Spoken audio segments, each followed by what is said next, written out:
with it. If you think it's level, it's level. That looks more level. Okay. Okay. Don't ever give a woman a level. It's never real. Don't ever give him a hammer, a gun. Alright. Or a baseball bat. Alright. Are we started? We're good. I'm wearing shorts as long as you can see that and you don't care. I'm fine. Alright. Let's roll. Let's do it. Hey there, it's Scott Nobel, and I got my good friend Dr. Kevin Hogan.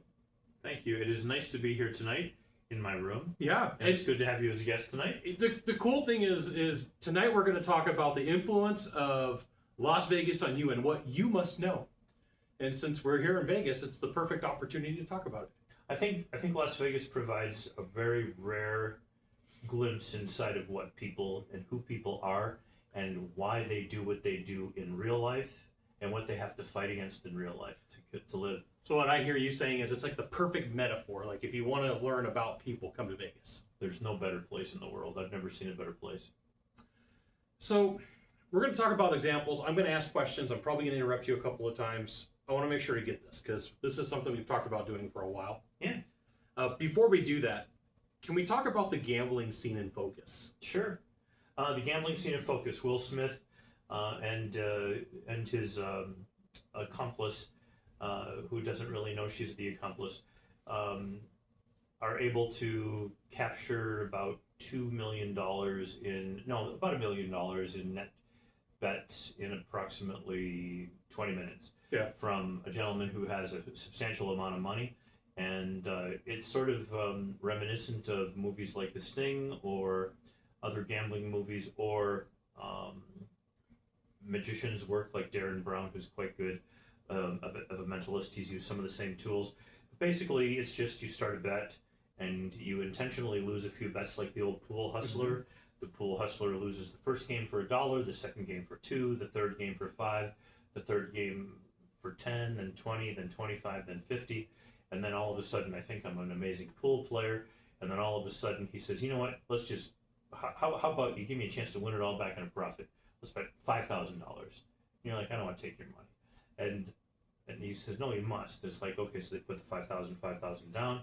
And then, of course, he kicks your butt and you've lost your $5,000 or $50,000 or whatever number you want. And that's, so these are old swindles and cons.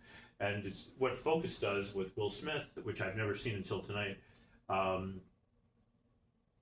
He brings it up one step better, and he includes psychology. You know, that ironically, that in 2015 when the movie was made, we had just peaked in teaching this material for the first time. The American Psychological Association in 2008 put in their dictionary of psychology that priming was not as an effective tool in gaining change in people's behaviors.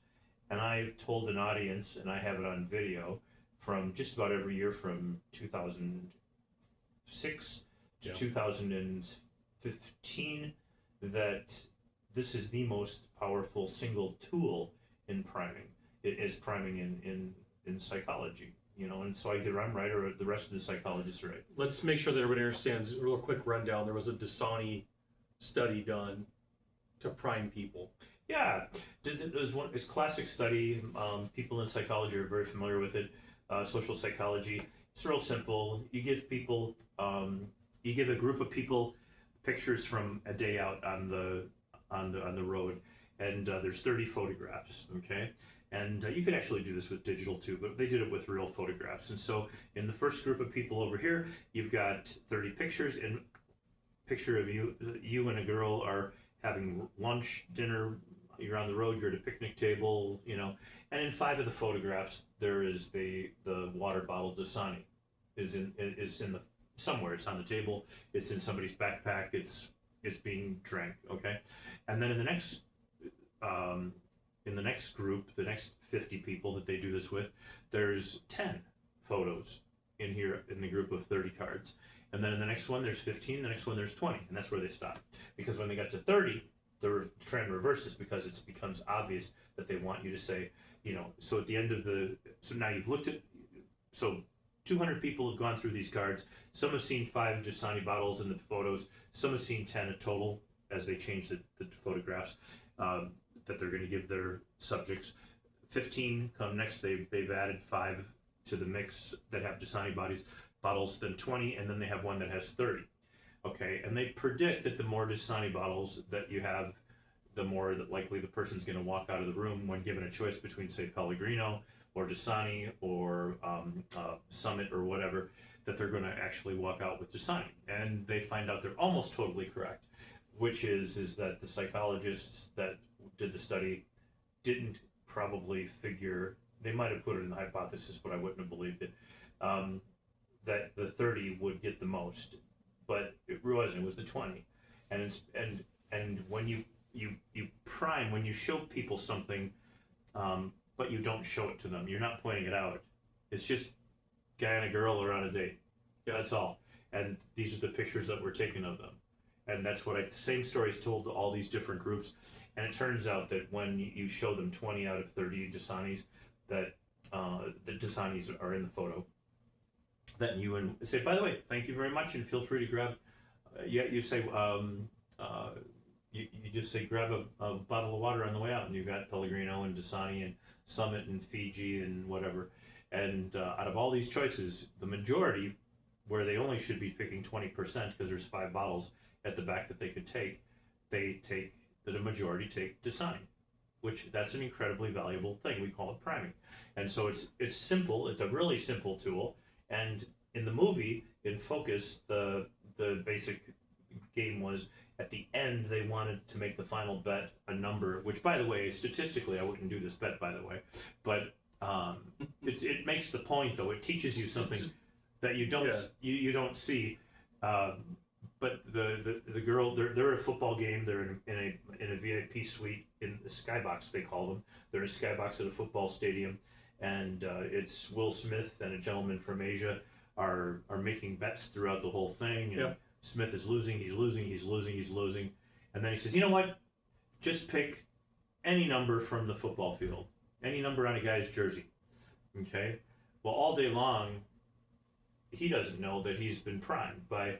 There's a girl that he was with the night before that had a tattoo of 55 on her, and that there was the number 55 was on the lapel of the hotel bellman, and then there was a 55. They would show a 55 speed limit sign, and just all through the day he saw 55 intentionally well placed through the scenes that they watch. And that increases the probability. This is what we call a great bet. Now that's not a great bet because they went from 1 to 100 that you could pick. So statistically, I wouldn't do that because you're not going to get a big enough return on your investment. But the concept teaches what priming is. So I think people should watch that to gain the understanding of how priming. The reason I brought this up is, how does Vegas use that against you in advertising? Vegas understands how people think. Sure, they absolutely do. They understand what you feel. They understand what you want. So as you drive into Vegas, the very first thing you see when you're coming out of the airport is a sign for Lotto, which has nothing to do with Vegas, because there's a Lotto sign in your state. Sure. Okay? There's a Lotto sign that says, Super Bowl, and it'll have like 47,400,000. What this should tell you is that for 16 months, nobody has won. And I call it the stupid people tax. Okay? The stupid people. Only stupid people play Lotto because you can't win. You can't beat Lotto. You're going to, and the return on investment in Lotto is not even, it doesn't exist. It's so close to zero, it's unbelievable. So they put the Lotto sign coming in for a reason. Yeah, absolutely, because this number is 33 or 44 million or $1,712,000. That's their prime. That's their prime. Yeah, and it has nothing to do with a jackpot, nothing to do with the tables, nothing to do with football, sports, horse racing, any of the other slot machine games they have, or any of the table games. It simply tells you, wow, I could be a winner. Wouldn't it be cool to have that kind of money? So priming could be a word? It can be a word. You could literally put, I won a lot of respect today on a sign. Okay. Could be an image. It could be a girl going, yes, like this. Sure. Like that. Yeah. So it can literally be any form of communication could turn into a prime. Absolutely. Right. Songs, music, videos, Yeah. money on the table. All those things. Yeah. Okay. All those things are crimes. Yeah. So we're going to go through some Las Vegas examples of how Vegas you can look around and see this is real life. So one of the items we have on here is gambling. Yep. People believe. Well, first of all, the vast majority of people that you and I saw downstairs tonight are gamblers. Yeah. Okay, and they're taking risks that they don't understand, and they're doing things that they should not be doing. They have no clue as to what they're doing. They don't know what the odds are. They don't know how to calculate them. There are only a couple of things in a casino that a very skilled player will do. And when I walk into a casino, there's only 3 things I might do. I will almost certainly play blackjack, but not at any blackjack table, because the odds, every table has different rules, and you have to know what those rules are, what they are at blackjack before you sit down. You just walk up and ask them? I walk up and ask every floor manager, and I'll say, can you tell me the rules of the table? Yeah, sure. We stand on soft 17, or they hit soft 17. When the total is soft 17, ace and a 6, that's a really important thing. It's worth 0.33% to me or not. So if they stand on soft 17, I just grab a seat. Okay?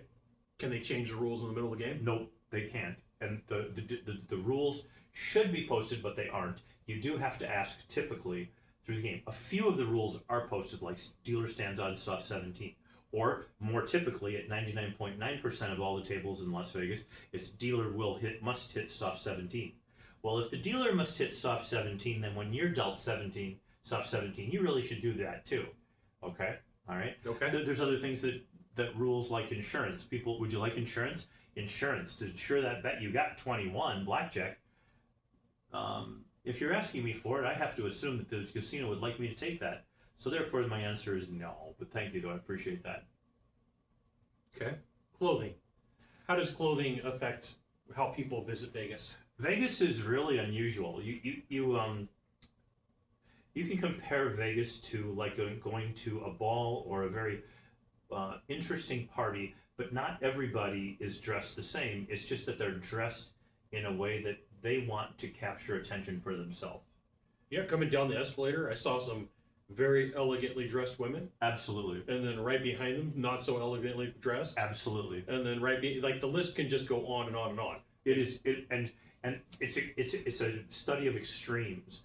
You'll see extremely well dressed, extremely beautiful, extremely revealing outfits, extremely covered up, extremely men who are dressed, with their hair done specifically with intention, or people like me and you who were sitting here wearing this when we went out to dinner tonight, And so for me, I'm very casual almost always in Las Vegas, unless you're on a date with somebody. Sure.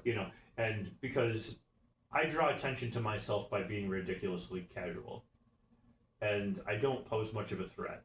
What is that? What kind of clue does that give for you about a person, how they are in Vegas? It tells me who they are. It tells me what they want. And so if somebody's dressed up very, very relaxed, they don't need anything tonight. They just want to be here for the experience of being in Las Vegas and having fun, looking at people. It's a people watching town. Absolutely. It's no doubt. Never do you see, on a per capita scale, you'll never see more beautiful women anywhere in the world as you do on the Las Vegas Strip, with the exception of maybe Czech or Eastern Europe. Okay. The saying, come to Vegas, stay in Vegas. Whatever happens in Vegas, stays in Vegas. That tells us a lot about ourselves. The people want to have experiences, and everybody should deny this because of course it's not true for anybody, but everybody has desires to have experiences that they've never had before in life, or only had maybe once before in life, or dreamt about, or saw 5,000 times on a movie. And so they want to have carnal moments, and they probably won't. But did we not hear what stays in Vegas? What happens in Vegas stays in Vegas on the elevator tonight? We did. Somebody conversed and brought that up, and they do every single time we're here. So it's like, what does that say? It says we want to have that interesting moment that that we probably won't pursue, and we probably won't get it, and it's probably not going to happen to you. But gosh, the whole idea is, you went to Vegas, and I know what's. So why is that fantasy so important? Because that's really what it is. It is. It's it's what we really want. It's what we crave. It's what we. And the thing is that even though we crave it and want it, whatever that is, and it's a little different for every single person. Everybody wants something a little different, but it's usually carnal related. Nobody says what happens in Vegas stays in Vegas. That doesn't have to do with my blackjack game. My blackjack game, by comparison to what they're dreaming about, is not that interesting. Okay, but what they're dreaming about is not likely to happen. You actually have to. I mean, you can make it happen. You can go outside of the city. You can go and make that. Or actually, there's a few places in the city you can make it happen too. But most of it's outside of the city in Henderson, Clark County. You can have those fantasies come true for you. Sure. But on average, you're there because you're compelled to think that just maybe this time I'll go and do that thing. It's a great draw. Vegas doesn't say, come here, have the appetites that you have fulfilled all day long. They say, hey, look, what happens here stays here. When we take a look and cross-reference rituals, like when we were having dinner tonight at the restaurant here, we look out, there's a bunch of bridesmaids, and there's some, how do rituals play into Vegas? I think there's something very cool. I've been married in Vegas a couple times. I was there for one of them. You were. And thank you for coming, by the way. It was good times. I was married twice in Vegas and once not. And I love this city because it is real. It's a real city. It's everybody doing what they really wish they could be doing, or at least dreaming and fantasizing about it in the moment. Like, wouldn't it be cool if people dress to be looked at here or not? Some people dress to where, the woman puts the potato sack on her and they don't look like Marilyn Monroe did in 1953 in the same photo. And so other people dress when they shouldn't be dressed. You've seen that too? Extraordinary. And you're like, oh, I'm sorry, that's just disturbing. But the person wants to be looked at, and people do look. And that's where they get attention. And people either want to be invisible, and you can dress invisible in Vegas, but you can also dress so you have all the attention. And you do see a really large proportion of women that are incredibly beautiful that you don't see really anywhere else in the world except for on the Strip in Las Vegas, Nevada. It is a remarkable thing. Thank you for that. When you look at Blackjack versus real life, 21 versus real life, what's the good versus the bad? Blackjack is a mirror of real life. Blackjack is a game of pure math, and people hate math. People don't want to learn math. They don't want to literally say it. I hate math. I hate math. And math is how you should make all of your decisions almost in life, almost all of them.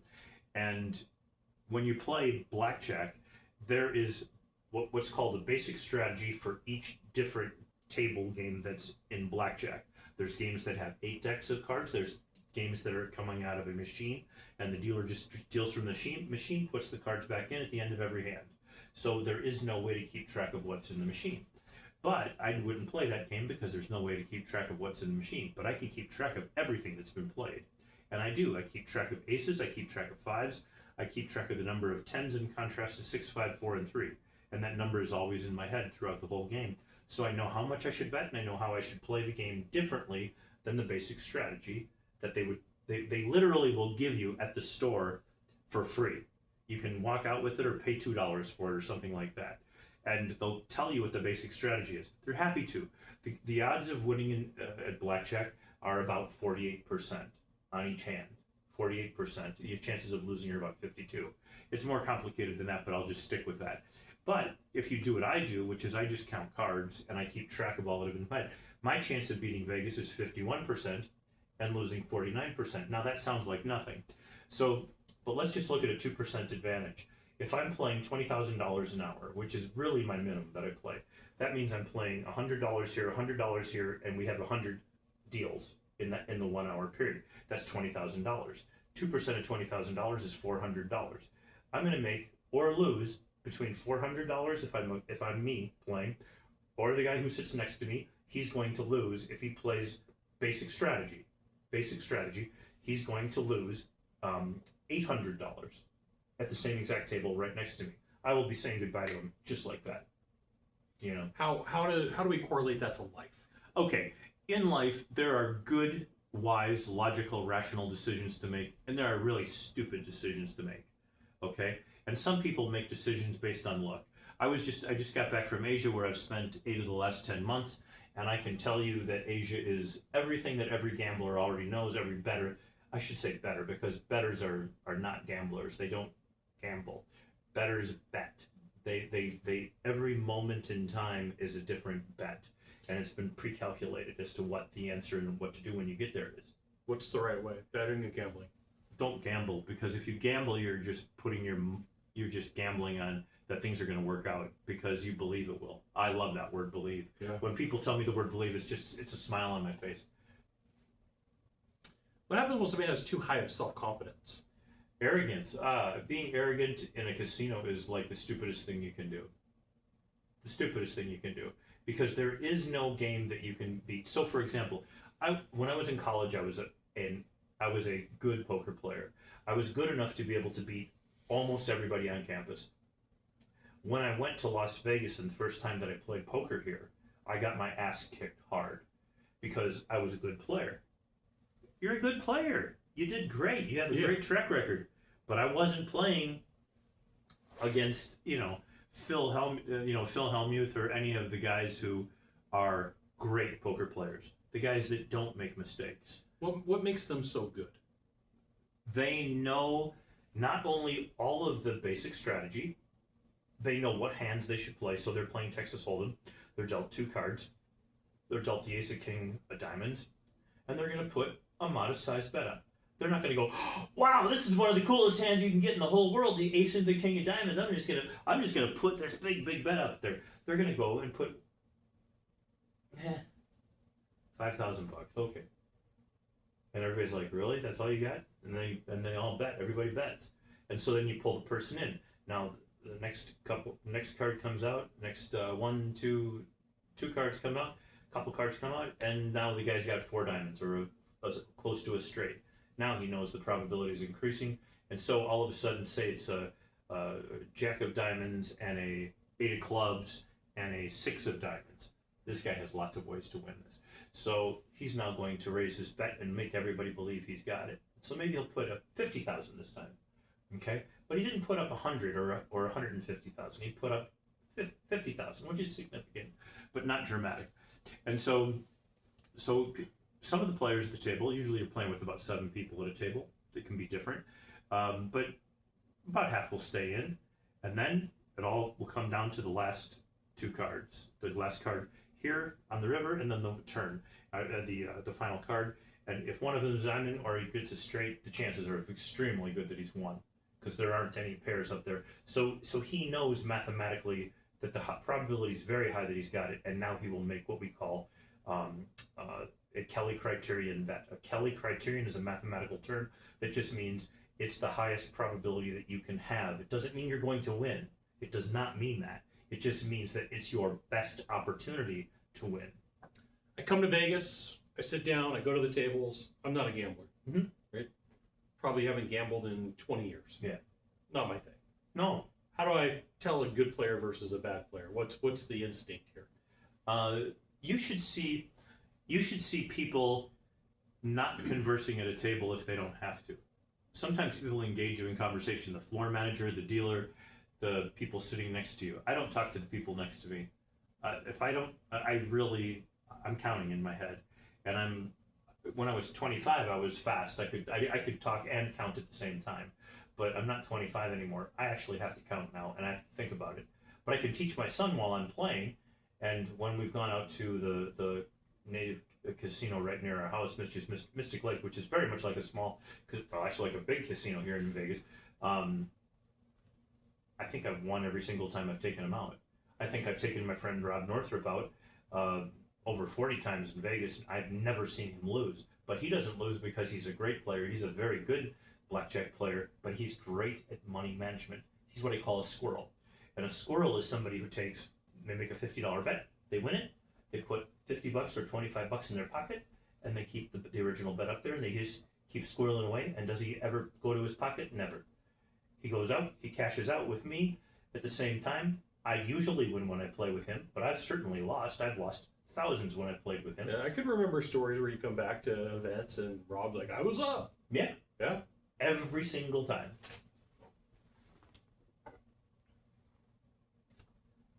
When we take a look at gambling, why is it that I shouldn't have a favorite team for a sport, football, baseball, hockey? You can have a favorite team, just don't bet on that team or anybody that's in its division or is relevant to that. So you want. Let's just say that you love Kansas City and you love watching Patrick Mahomes play with throw passes to Travis Kelce and watch Taylor Swift get excited in the booth and all that. I mean, that's really cool. It's fun. It makes it impossible not to like Kansas City, unless of course you believe in the hilarious myth that last year there was a. You won't even believe this. Last year there was this propaganda that came out that Taylor Swift was being paid by the NFL, Sure. as if the NFL has Yeah. more money than Taylor Swift. So this was cute. So it's like apparently all the owners got in and said, "Hey, we're going to pay Taylor Swift to get our numbers up," and then the myth perpetrated and got even bigger. Where hey, bet on Kansas City in the Super Bowl, and people are so unbelievably stupid. It just, and I'm like, they bet on them. I bet Philadelphia because people believe the myth. It changed the line.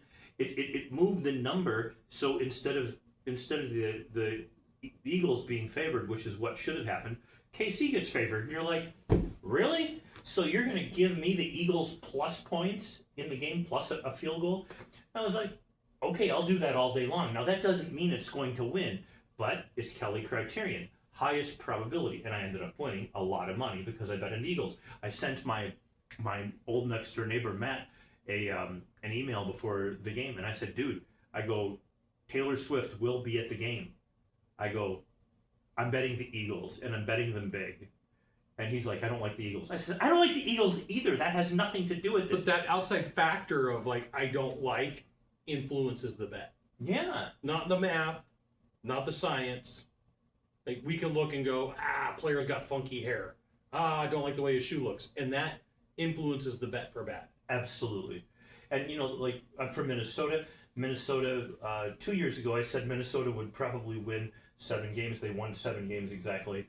Last year, I said, I think they'll win more. I didn't know how, and they had a fantastic year. And when I watch the games, I don't look for their score. I watch the game and I say, oh my gosh, they got lucky on that play and that play and that play. Wow, they got lucky there and there and there and there. The Minnesota Vikings this year will not win the division. They will not win anywhere near what they did last year. And I will be betting against the Vikings in every single game probably, just as a basic rule, and then I'll analyze the game separately as we go on. And what people do in life is they develop favorite things and they'll say, oh, you should like this, or you should do this because it's fun. Well, your form of entertainment might be fun, but is it really in your best interest? Like you and I, we could be going to the Aria, which is arguably just as nicer than where we're at, which is the Venetian. The Venetian is my favorite place to come because I feel like home. It does feel like home. Comfort. Yeah.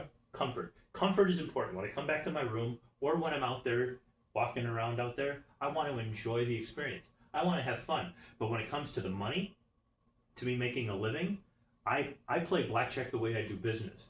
I do in what's in my client's absolute statistical best interest every single time.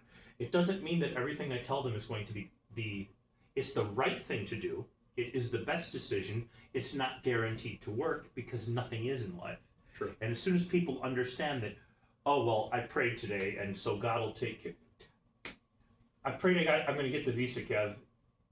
I'm like, why did you do that? Don't piss the man off. He's busy.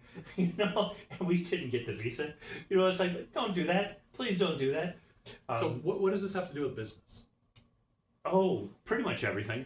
In business, you should always be making Kelly criterion bets. When you have an opportunity and you can start to calculate your business decisions on like who to hire, like what criteria are you really looking for here? Think about Las Vegas. We were out there today, and last time I was in Vegas, I love looking at the beautiful women. Period. It's just fun for me, not for anybody else, but just for me. Okay. Completely opposed to this, Kevin. Of course you are. So, and I noticed today. The very first thing I noticed when I got in this week is that the waitresses, the girls who serve drinks at the tables, are all wearing beautiful dresses again, and they all have to fit the dress to be here again. They're tailored. Clearly, Yeah. right? But from 2013 until 2021, that was not the case. Vegas went politically correct and said, we're going to put grandma back in the dress. And it hurt business. It's not interesting. Okay? It's not interesting. It's not why I came to Vegas. Yeah. Okay? So Vegas will reflect society what they really want. It'll take time for them to catch up because you'll always hear like, oh, residency canceled for this person. Or when they brought in Britney Spears, I thought that was wonderful because I knew she would be great. And she was given this enormous contract to be here. This is like a decade ago. And I always liked Britney Spears because she's a real person. Yep. And she's never said anything else other than that. And I went and saw her. I took Tia to see her. And that was a really fun night. There's a story there for you later on. But Britney's show was great. Tia loved it. It was awesome, and she was so happy. And Britney Spears was fantastic on stage, great dancer, really average singer, but it doesn't matter because she's beautiful and she's a great dancer. Here for the show. And all the girls in the audience love her. Mm-hmm. This is one of those things that Vegas is. You went and took your girl to a girl that she loves to watch, that you're going to enjoy watching if you can just like get your earplugs, in there and stick them in. Yeah. And you're going to have a great time. And then you come out and you win. No matter what you ask at the end of the day, the girl's going to say yes. What I heard you say from that explanation is in business, it's thinking in bets. Yep. But also making sure you make the right decision. Yep. And give people a good experience. All those things, right. So when we're, like, I'm going to buy a car, and I had a guy that said, like, what options do you want? And I says, you know what? They aren't important to me. Whatever you have on the lot, I'll be taking from you from the lot. I want the least options possible. You can always add options later. Okay, if I feel like I need something that bad. But just sell me, I just want to be in there in 30 minutes and go out. And that's the best thing for me because I'll spend the least amount of money. The more time you spend somewhere, the more money you're going to spend. Okay? Let's pause on that. Okay. You were about to give an example. But as a sales trainer, when I was a corporate sales trainer, one of the strategies that we absolutely used was time. Time is important. And so you want to find out, you need to know. Now, here's the deal. I believe that I'm about as close to 100% ethical of a salesperson or business person as there is. I believe you are too. And I only like to work with ethical people because it's so easy to get people to say yes, to buy pretty much anything if I want them to. If I really want to, I can get pretty much anything sold that I want to. I mean, there was a period of my life where I'm not so thrilled about, like back in the 80s, late 80s, where I sold advertising and I would just sell and I made a lot of money and I didn't care so much about it because I'd never had money before and I needed money and I wanted it. And I wanted to start a family and have all that kind of stuff, but I didn't have it. So I had to pay off enormous amounts of money, and this is sort of my excuse, but it's true though. And I did, and I went out and selling the full page ad was really important to do that. And I sold lots of full page ads, but I sold almost everybody that I saw in the mornings, especially. That's a different part of the whole equation. But if I wanted to make a sale, I was going to make a sale, and not chances of somebody saying no to me, especially in the mornings, as I kept my what was called a day timer, where you track everything that happens. I was close to 90% in the mornings, 8 a.m. to 1 p.m. I was close to 90% in closes, and about 45 to 50% in the afternoons. A lot of reasons for that. Lots of reasons. How can you tell if you're a mark? Oh, well,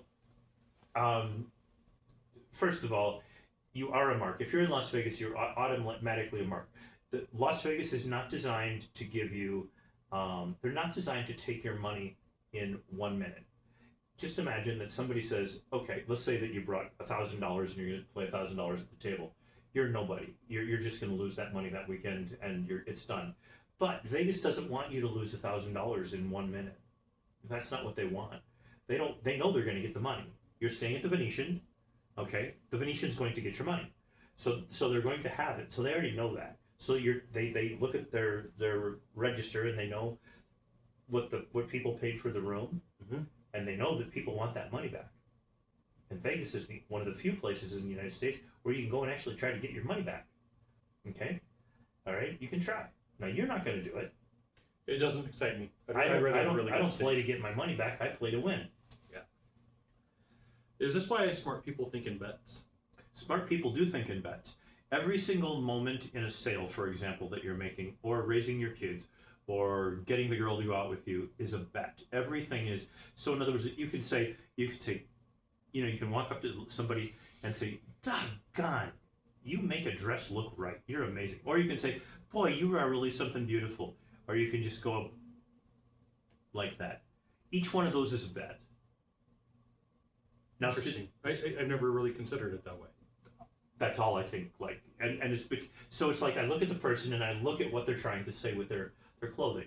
And here, as you notice, the women who are trying to dress in a very specific way, they put thought into it. Oh yeah. Okay, and we saw all kinds of thinking come today in what they were wearing. And not thinking.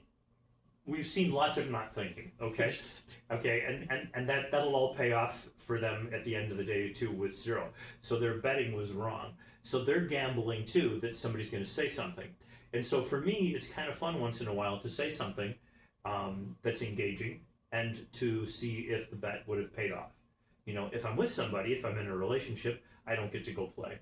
But it is always fun to play. The 1 minute game is fun. Just like you did at dinner tonight. You found out that the girl's name at the waitress was Ethel. Yes. And she's from Mexico. Yeah. And I was wrong. I thought she might have been from Chile or Spain. Mm-hmm. Okay. All right. Those are biases that I have, right? Chile and Spain. Okay. And then, but you immediately, I said, "Oh, she looks like she's a little bit from Eastern Europe." And you're like, "No, she speaks Spanish."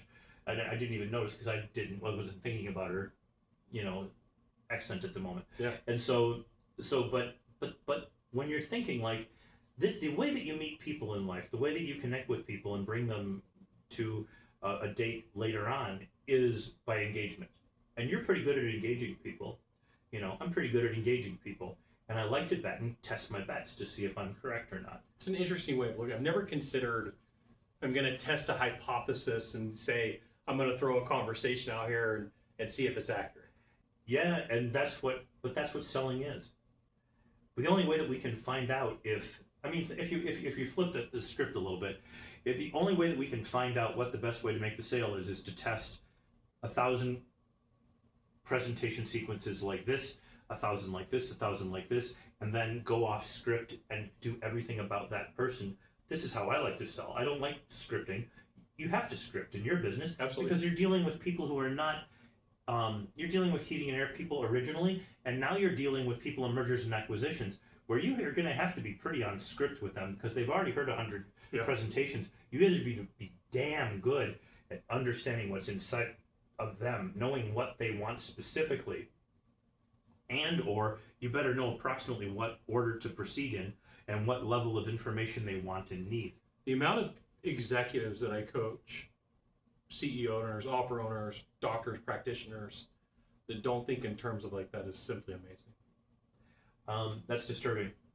When you go, it's like when you go to, when I just had a biopsy done on a growth. It looked to me like it could be malignant. Sure. Now I actually know the math behind this because I've done this with my relatives, friends, and family. We've got more sickness, death, and garbage going on in life than actually just about what everybody else does too. Kevin Hogan, are you cursed? So I get it, and I happen to know statistically that just like breast cancer biopsies, the probability as soon as they take the biopsy, it means that you have made some bets along the way, and you are part of a statistical database of people who have done their homework a little to a ton. Okay, so here's your curve. People either do no homework and immediately just say, "Well, I should get a biopsy," right? On something that might be right there, like little that doesn't need a biopsy. Okay, Good to know. It doesn't need it. So, and there's almost anything on your body doesn't need a biopsy. But every now and then, when you see two different colors, you're like, okay, that looks weird. So something's wrong here. But maybe not. Okay. So I go in for the biopsy, and the second I had it done, I know I have a 90% chance of not having cancer, and a 10% chance of having it. But here's the deal. Let me just say this to you a different way. If you got into a plane and I told you that the odds were 1 chance in 10 that your plane would crash into the Pacific, would you take the plane or would you wait for the next one? 1 chance in 10, I'm in. I'm not taking the plane. You're not? The plane is going to crash into the ocean One chance in 10. 10%. How many flights have you taken to Hawaii in the last 20 years? 127. 127. That means you would have crashed 12.7 times. I don't worry about these things. No, you don't. So you're not. But if you think, if I told you that there's 12.7 crashes out of 127 coming if you take this flight and you're going to die. If you say it that way, like now I do think about it. Now I do think about it, right? See, we're working on it. So this is why you don't take, and what you have to think of when you hit the turbulence that does this to you, or like this, which we had plenty of, especially coming into Vegas as we're going around the airport. This never happens here. It's always like boom, boom, boom, boom, boom, boom, boom in the summertime. Heat inversion, the heat. Yeah, you get out 25 miles from here and it's... Oh my gosh, it's horrible. You really do have good reason not to be on a plane once it hits over 120 degrees, by the way. And so, but I've never gone around the Vegas airport here. It used to be called McCarran. I think it's Harry Reid now, maybe. I get it wrong. But we went around 7 times. I was like 7 times around Vegas airport. Why? What the hell is wrong here? Like that's not good. But over the ocean, I still get shook up when I get 30 solid minutes of turbulence. A guy a couple of seats back had a heart attack. Okay, that sucked. But that happens all the time when you're going over the ocean. I mean, when you're going for 12 to 20 hours, you're gonna have a heart attack. Because 12 to 20 hours is not 12 to 20 hours. Let's just call it a 12-hour flight. A 12-hour flight's not a 12-hour flight. That's insanity. It's a 12-hour flight times 400 people. That's 4,800 hours of life. Over the next 4,800 hours of life, that's 200 days, 24/7, that you're going to live. Out of the next 200 days, you're going to have some bad days. You're going to have some days that you get sick. You're going to have days that you might even go to the doctor. Okay? The same thing is true when you take a 12-hour flight versus a 4-hour flight. If you take, you go to, what, Hawaii 10 times a year, 8 times a year? 8 to 10. Let's call it 10. So 10 times, it's about a 6-hour flight out there from you. Yeah. So it's a 6-hour flight. So that's 60 hours. Not a lot's going to happen in the next 60 hours. In the next 2 days, it's pretty benign. The odds on something weird happening is, very small. But over the next 4,800, which is 80 times that, that's a bet. You're making a real bet by going on an airplane for 12 hours, okay? But you're making the bet with everybody else. So when somebody says everything will be fine for everybody on the plane, I always say, really? I don't think so. I've lived 4,800 hours before, many times. And 4,800 hours, if you talk about it at a 40-hour work week, let's just think of it like that. That's 100 weeks. That's 2 years of going to work, and you're not going to have a bad day. Wow. So really? That's a mathematical breakdown of figuring out emotions I would have never considered. So these are the things that when you're both a psychologist and a mathematician, you sit there and go, they just got off the plane and somebody had a crappy time on the plane. Oh yeah. Okay, somebody did. Hopefully they're not sitting behind me. Oh God, I tell you, or the kid with autism. But I mean, or the talker. Oh, for God's sake! Please leave me alone. No, that's why I use the tubes now. I go in the tube, I go down the kid and put the thing on, and I sit there and I watch a movie, but or 11 of them, and so people need to realize that when you take your 3-hour trip from Las Vegas to Minnesota, even if you have an emergency landing and you have to be diverted to Des Moines or to Nebraska or Kansas, it's flat ground. The reason we have interstates that are straight is because for emergencies. It was built in by Eisenhower. Eisenhower, yeah, in the 50s, for that specific purpose. This is the safest country to fly in. It's really hard to screw up in an airplane here. I have this belief that 1 out of every 7 flights will be canceled or delayed. So I was coming back from Nashville 2 weeks ago. Delayed is a for sure on that, by the way. Yeah, I got delayed. I pulled out my laptop. I got 2 hours of work. Yeah. I got 2 hours of my life that nobody can disturb me. They think I'm on the airline. Right? Everybody else is complaining, gosh, dang it, darn it, I'm it's gonna happen. Hey, it's part of the gig. Even when it doesn't say delayed on the screen, you're still gonna be delayed. Yeah. I got delayed this week. I got delayed 2 days before my flight. Our flight crew doesn't have enough rest, so they're gonna have to I've had this before. It's like, okay, but I expect and anticipate these things are gonna happen. So like, how do I prepare for that? Because I know it's going to happen. It's not just to me, it's to you, it's to everybody else too. Yeah. you know, and there's a standard distribution of luck that's involved. Some people will be lucky like me and get to have some really interesting experiences that other people don't always get to have. But I flew a lot more than other people did too. Okay, True. I also have a lot more good flights than most people because I take a lot more flights. And you fly all the time. I do. I mean, you're putting on. I mean, I probably have the same miles that you do this year, but that's only because I'm cheating and I'm going all the way to China. Yeah. So and back, right? So yeah, I fly a ton. and you're in there what 50 times a year? Well, maybe not 50, 35 times a year. I probably fly 35 times a year. That's a ton. That's a lot of flying. The average person flies once every 2 years. Yeah, is that right? I don't know that, but that's something. Because if it wasn't for business travel, that's one of the ways that the airlines stay busy. Everyone's vacation, going seeing mom, going seeing dad. They're not frequent flyers, right? And you can tell when you go through security. You don't do this very often. I went through. I was so tired. I had just hit. I was on about hour 20 when I arrived in San Francisco, and the guy hits me. I'm doing this, and I happen to have my sanitizing wipes here and everything, and he says wait, and I'm like really. I'm like I look down here. It's usually my butt. Like somewhere here I've got a Kleenex or something or a comb, and he's like no, it's here. And I'm like, I go oh it's my wipes, and he says no, I have to touch you now. I'm like what? And he's like, I have to touch you. And he touches me here. And I said, stop that. What are you doing? And this is TSA, right? Yeah. Kevin's going to jail. So, but I wasn't thinking, I'm so tired I can hardly, I got no sleep on the plane. Because we're like a popcorn popper. But I said, sorry, dude. I go, man, have a great day. Like that. Anyway. Home field advantage. Home field advantage, why is this important for business, for Vegas? You want the home field advantage for every single time you have an opportunity to make a sale. Now, in your old days when you were doing heating and air, this is not so easy, okay? But it is if you make where you're at home. How do you make where you're at home? It's by being familiar with environments and what's on the walls and what do you expect to see in people's houses. What does that tell you about people? It's your awareness of the environment and understanding mom and dad and the kids more than anybody else. Do the parents have these huge signs that say what their kid's name is up on the wall? Or do they have a little teeny little picture over here that tells you something?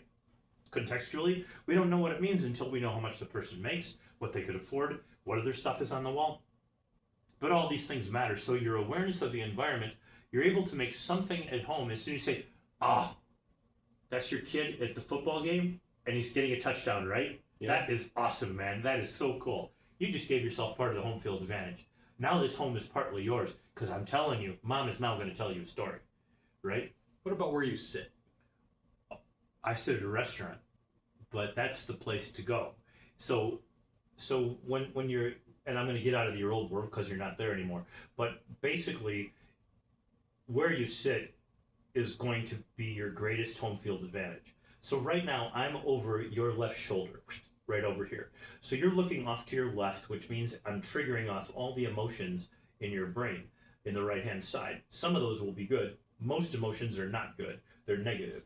Okay, we got lots of fear, anger, hostility, envy, disgust, and then there's the good joys, the good emotions of joy and surprise. That's it. Okay, so we're at 5-2. That's the basic ratio of emotions.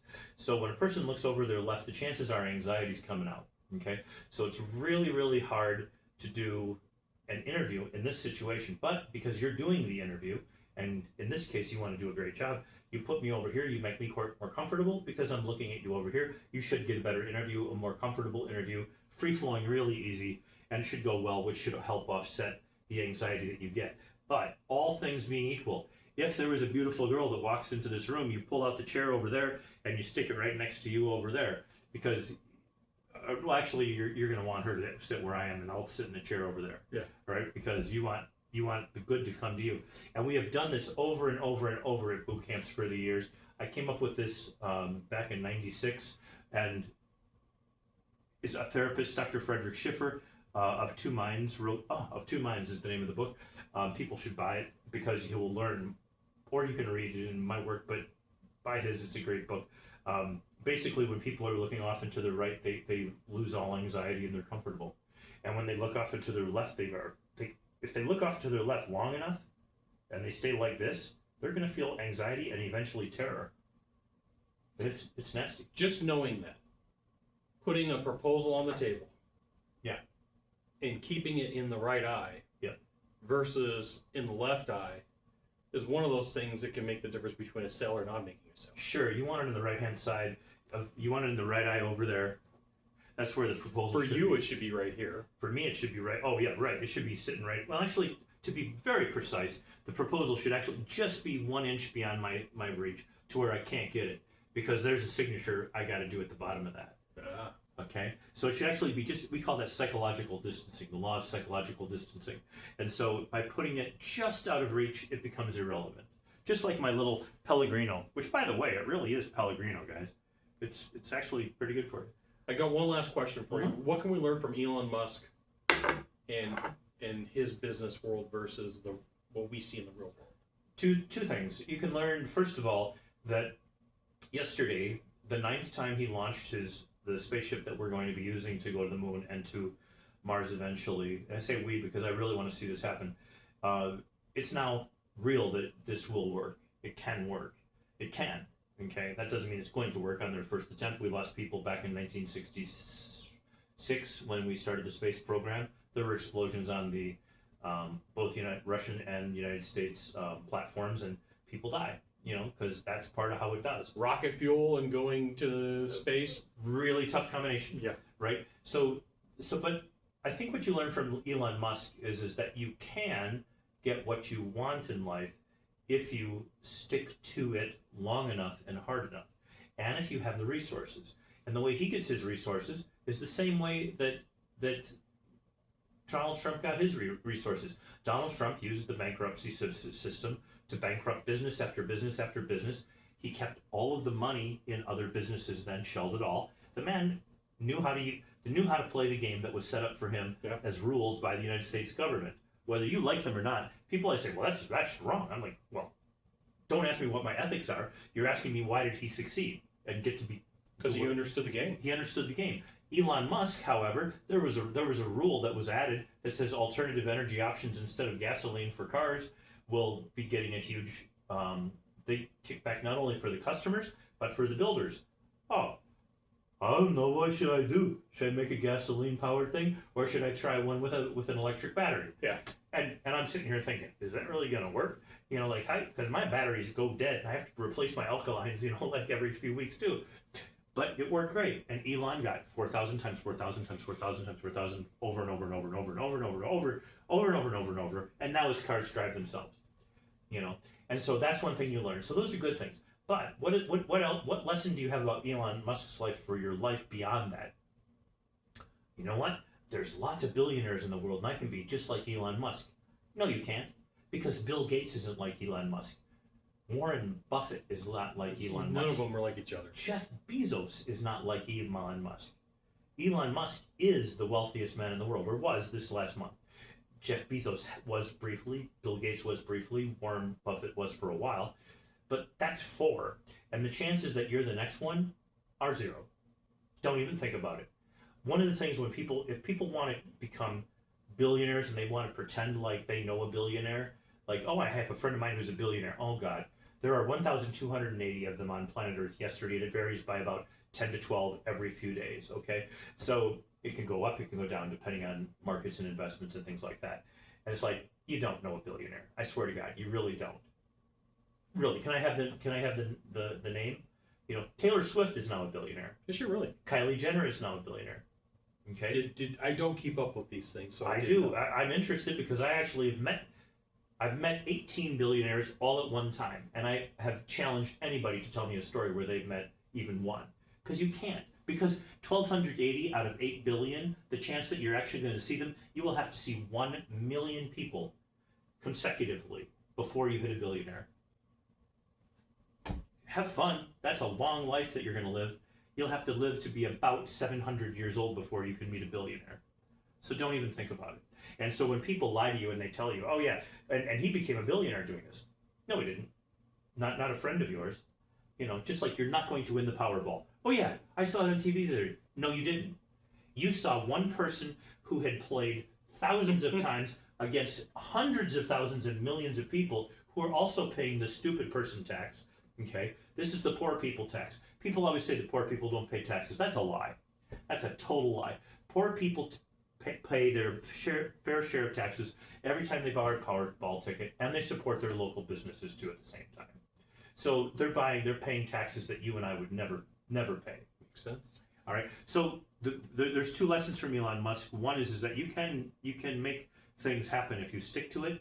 If you put your resources and your investment and your craziness behind it. He's crazy. He's autistic too, and he's got a lot of the same characteristics that you have, that I have, and with his own set of ethics and morals. And each of us is like that. But I also have stop signs. Like, I can't do that. I can't do that. I can't do that. That comes sort of like with my religious background, just like you have a religious background. Yeah. This stop signs you from doing things. Damn it. So it's like, and Elon doesn't have quite as many stop signs as we do. Okay. So he has the ability to go out and make certain things happen that you and I won't do. Okay? Which, by the way, is okay, because his rules aren't right or wrong, and neither are ours. They're just right or wrong for us, for me, and versus you. Ours are more similar than his. Okay? But I like Elon. I think he's a smart guy. I'm glad he left the government. I think he made the right decision. And my question when they got together, Trump and Musk, when they got married this year, I was like, I just can't wait to see. I'm guessing 6 weeks, 8 weeks. And it was like 2 months, I think, and then they got divorced. And it was kind of cute because they hated each other. It was just like a real divorce, And then afterward, the romance was over. It was over, and it was kind of cute. And people should learn from that too, by the way. That when something looks so good to be true, and it's all because they're rich, you guys are missing the point. It's a relationship, and when you sit opposite a person all day long, if you sit with them every single day, and your opinions are strong and their opinions are strong, and you both think you're right all the time, which you have to in business, you have to think you're doing the right thing, making the right decision, at least for yourself, if not everybody else. Okay, that's going to cause friction. The question is just how many times you have to rub the sticks together before the fire starts. Makes total sense. And that's the lesson of Elon Musk. Kevin, thank you so much. Always good to see you. Yeah, great. It was good. Yeah. You guys have a great day out there. This was a lot of fun today. See you from Vegas. Cool. Good job. Almost an hour, probably. We're right at an hour. I think 59 minutes. Is that what it was?